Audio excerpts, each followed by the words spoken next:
let's say you're doing a copywriting service-based business and you're grinding hard, and in 1 year you get up to like 5K a month. Now you want to start a website and a YouTube channel, like a professional looking website and YouTube channel on how to copywrite for cash. I think that's a fucking great idea. And it's going to get you organic clients or organic traffic, which will get you new copywriting clients for your copywriting services. And it's going to get you organic traffic for your guru services about how to make money copywriting. So you can actually get both of those from building up your personal brand, both of those types of clients, which is really nice. And you don't have to hit top 1% for that kind of a site. All right. You can have a small site and you won't hit top 1% because it's going to be so niched. You can have a small site that does 10,000 a month in organic traffic, and that's going to be fucking good. And you could be making more off that site than I do, even though I have 100,000 a month organic traffic and another 150,000 views a month on YouTube, because you're going to sell expensive services and you're going to sell recurring services as opposed to what I sell, which is like relatively cheap info products. So you can have 10,000 a month of organic traffic and actually be a lot of money for you if you're charging 2,000 a month for copywriting services to your client, and that's a monthly recurring bill. So a personal brand can be super, super relevant. With that said, if you're wondering why I haven't put my brand into a hybrid model selling coaching, it's because I spent the better part of a decade with clients in sales and corporate sales, and I just don't want to sell my time for money right now. And I want to have my days free, and I want to be able to put that into more products and put it into other businesses that I'm doing as well outside of RLD. Although I will consider it, and it would probably double my income, but at this point I haven't moved to the hybrid model. But I would recommend, if you were going to do it, to do the hybrid model that I outlined there in option C. Step 9, define your exit plan. Your exit plan is your path to freedom. It is everything you need to get free and a firm timeline for when you're going to quit that motherfucking job. And when it comes to the exit plan, you need to execute at 100% or not at all. Okay, you cannot half-ass this. If you half-ass your exit plan and blow through all your savings and go back to having to find a job in the next 4 months after, you're going to want to fucking put a hole in your head. That's not how you do it. You do it at 100% and you have a foolproof, airtight exit plan. Okay, I'm going to give you the 4 steps for your exit plan, starting with step 9A, which is your savings target. This is how much you need to have in the bank to feel comfortable quitting. I would lean to the conservative side and ideally get as much credit as possible, as I said before. And you want to see like at least 5 months expenses paid. All right.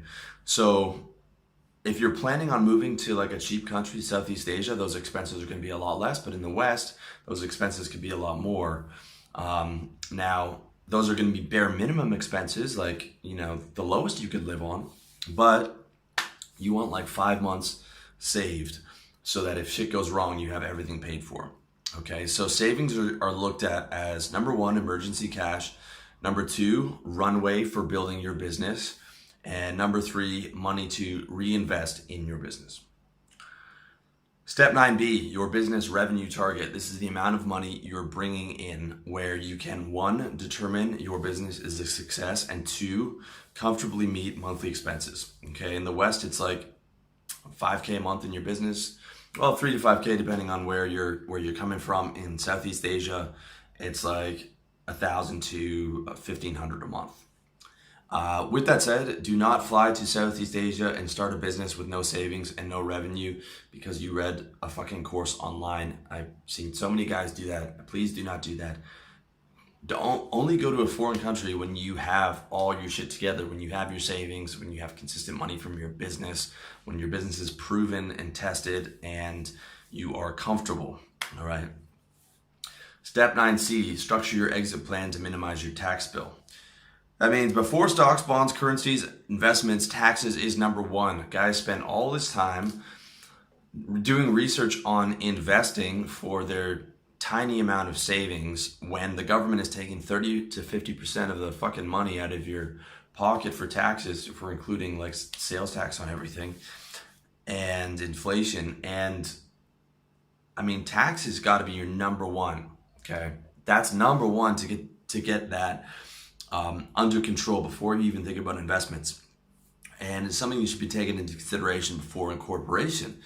Because let's say you are planning to move out of country, you could just be a sole proprietor and then eventually incorporate in a tax haven like the BVI.